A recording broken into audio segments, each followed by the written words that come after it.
3 homens foram assassinados na tarde de ontem. O clima deixou o bairro de Jardim Lola, ali em São Gonçalo, em pânico. A população em pânico, com medo, assustada. 2 morreram no local, uma terceira vítima chegou a ser socorrida, mas não resistiu. Ô Rogério, qual é a explicação para esse triplo homicídio na tarde de ontem? Boa tarde. Muito boa tarde, Salatiel. Boa tarde a todos. Até agora, oficialmente, não há essa informação da motivação dessa troca de tiros que, na verdade, aconteceu ontem à tarde em Jardim Lola, São Gonçalo do Amarante, na região metropolitana. Os 2 que você colocou aqui morreram na hora, um deles foi socorrido para a UPA Potengi, mas há informação de que já teria chegado na UPA sem vida. 2 desses 3 corpos já estão sendo liberados agora aqui do ITEP por familiares. Mas antes da gente falar um pouquinho sobre essa liberação desses corpos, um pouco do que pode ter acontecido ali segundo a polícia, a gente já vai trazer agora uma matéria de Juliana Lobo, que fez ontem à tarde com o Thales Ícaro, no local, com o trabalho da DHPP de São Gonçalo, logo após essa troca de tiros que vitimou 3 homens lá em Jardim Lola. Vamos ver a matéria. Tarde de segunda-feira muito movimentada aqui no Conjunto Jardim Lola, em São Gonçalo do Amarante. Nessa praça, uma das principais aqui da comunidade. 3 pessoas foram baleadas, 2 morreram no local e um outro foi socorrido até a unidade de pronto atendimento, mas também não resistiu. Segundo as primeiras informações que foram levantadas aí pela polícia, com testemunhas que não quiseram se identificar e também não quiseram falar com a imprensa, pelo menos 4 homens armados chegaram aqui no local e surpreenderam as vítimas que estavam bebendo logo aqui atrás de mim em um espaço coberto por vegetação. Estavam bebendo, se divertindo e infelizmente foram surpreendidos por esses 4 elementos que chegaram armados e já atirando. Outras informações dão conta também que eles chegaram de motocicleta, porém eles deixaram as motocicletas lá do lado do ginásio, vieram a pé, efetuaram os disparos e correram para o mesmo lado. Inclusive,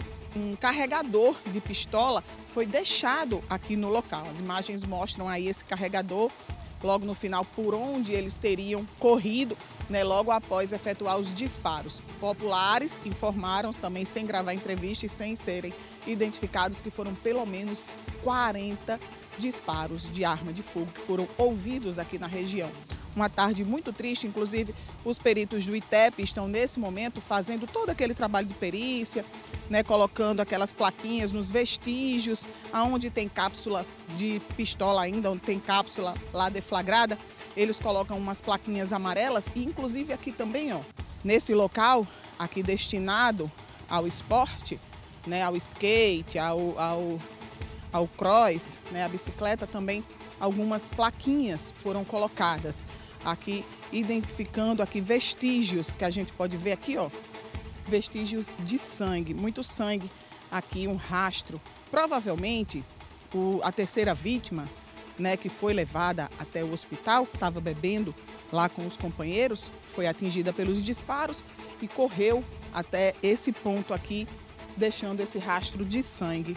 Segundo algumas informações também, ele foi socorrido aqui por populares, por conhecidos e levado aí para essa unidade de pronto atendimento, onde infelizmente não resistiu e acabou morrendo. Pelo menos 38 vestígios, que foram identificados aí pela perícia do Instituto Técnico e Científico de Perícia aqui do Rio Grande do Norte, o ITEP. A Polícia Militar isolou toda a área está isolada para que a DHPP, a Delegacia de Homicídios e Proteção à Pessoa de São Gonçalo do Amarante, possa também trabalhar. Segundo o delegado não quis gravar a entrevista, mas ele informou que já iniciou as investigações, tem pelo menos aí 3 linhas de investigações que ele vai seguir para tentar identificar os motivos aí desse crime tão cruel. Triplo homicídio registrado aqui em São Gonçalo do Amarante nessa tarde de segunda-feira. Bom, houve uma troca de tiros, como eu coloquei aí no início, porque alguém questionou assim, mas por que troca de tiros? Estavam ali bebendo, conversando, de repente chegou alguém e executou. Segundo a polícia, não foi bem assim. Os 3 são identificados, Richard Lima Richardson Lima Costa. Ele tinha 28 anos, era casado, deixou 2 filhos e a esposa esperava o 3º filho. Segundo os familiares, que não quiseram gravar a entrevista, participar com a gente aqui, ele era motorista por aplicativo e também segurança em eventos, segurança particular. A outra identificação, o Rodrigo Alexandre Cavalcante da Silva, que era CAC. Portanto, ele usava uma arma, mas a arma dele não estava no local, tinha desaparecido, segundo seus familiares, que também não quiseram gravar a entrevista. Rodrigo, os familiares moravam ali perto. A mãe dele morava exatamente bem próximo, onde ele foi morto ontem à tarde em Jardim Lola. Os documentos, a arma dele, enfim, celular, desapareceram segundo os familiares. O outro identificado foi o Tiarles Souza do Nascimento. Esse tinha mandado de prisão por porte de arma e tráfico de drogas. Segundo o que a polícia apurou, o Tiarles chegou junto com mais 3, como Juliana colocou agora há pouco aí, de moto, deixaram a moto e vieram e atiraram nos 2. Estavam ali, né, o Richardson e o Rodrigo.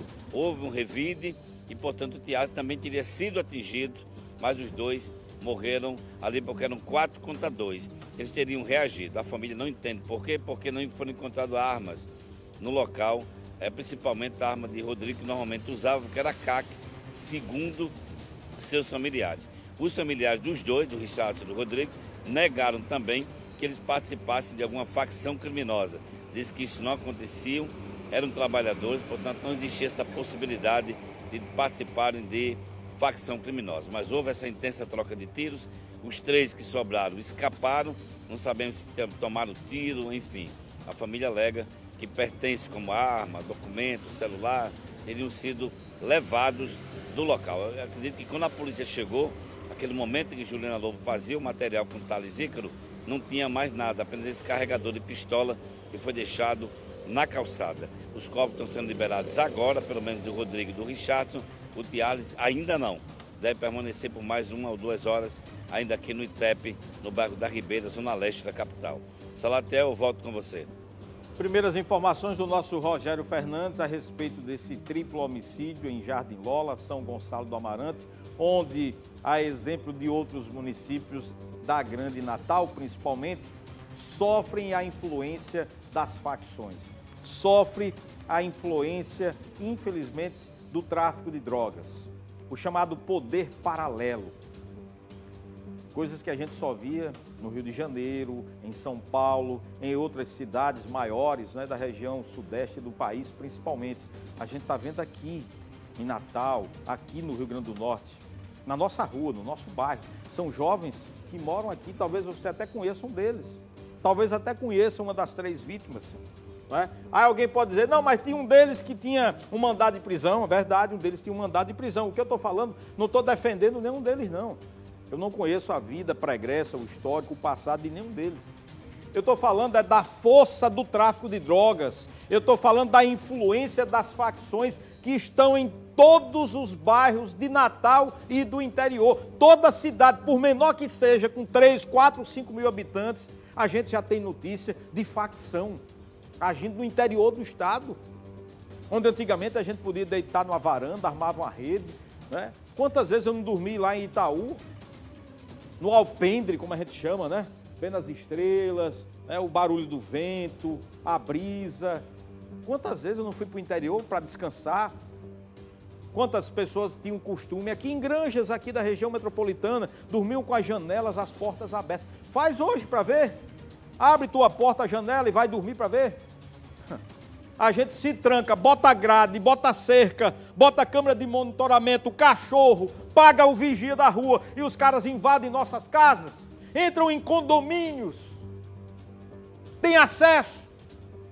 Pela ausência do patrulhamento, está faltando pulso, está faltando comando, está faltando mais presença, o combate à criminalidade, de forma rígida, dura, tratando o cidadão de bem como cidadão de bem, e bandido como tem que ser tratado.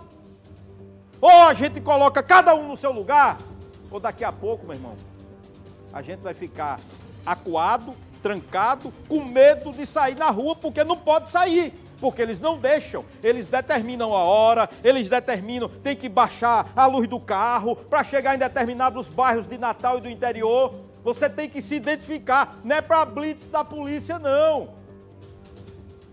É para as facções que determinam regras nos bairros mais simples e mais humildes de Natal e no interior do estado.